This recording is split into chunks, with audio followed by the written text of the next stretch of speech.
it really hard taking my daughter out to restaurants. You know, I only take her out to one actually that I trust because she's gotten sick so much at the other restaurants, and I'm just wondering if you could navigate through this with me. I really want her to have more options and just have more opportunities.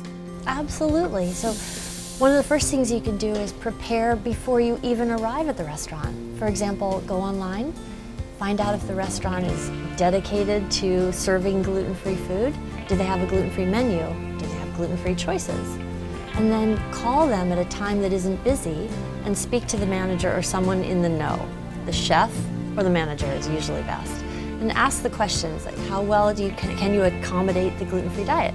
So that way you already have a sense before you go in. This is something that people can do when they don't want to draw attention to themselves at the restaurant. Say they're with a group or they're at a function. If they make this, if they do this preparation beforehand, they're not going to draw as much attention to themselves once they get there and save time, if that's important to them.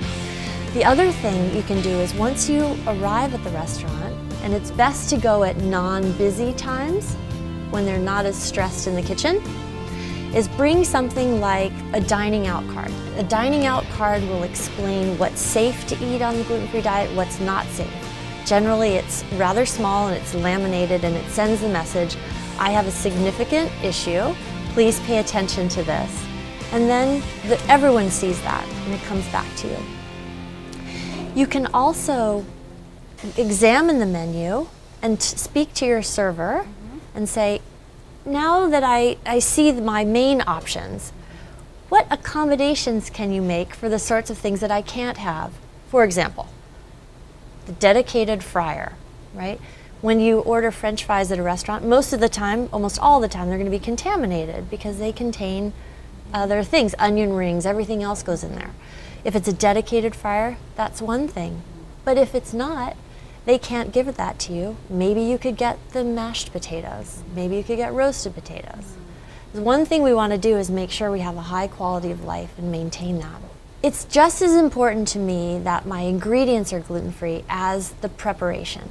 Can you prepare this omelet in its own skillet? If it's on a grill, when you order hamburgers, is this on a very separate part of the grill?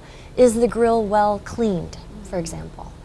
Or even to the point of ordering vegetables. Steamed vegetables would seem perfectly reasonable and safe, right? But in a restaurant, they may steam those over pots of boiling pasta water. So that's another thing. Please steam my vegetables over plain water or microwave them. So it's the ingredients and it's how it was actually prepared that are going to guarantee the best dish and the best safety measures. So in a nutshell, here are the basic things to remember. 1, come prepared, having done your homework. Is it a gluten-free menu? Is it a gluten-free restaurant? Make sure you speak to somebody who can understand your needs and describe them clearly. I'm on a special gluten-free diet. I have celiac disease. Can you accommodate me? Make sure that you ask them that both the ingredients and the preparation are done for gluten-free customers. If you see something that doesn't look right, ask. And if you see something certainly that contains gluten, like a crouton on your salad, send it back. If you're served well and you had a wonderful experience, tip them well and thank them graciously because many people are following in your steps. Great, thanks so much, Melinda. This was so helpful. You're welcome. And thanks for being on This Mom Needs Help. My pleasure.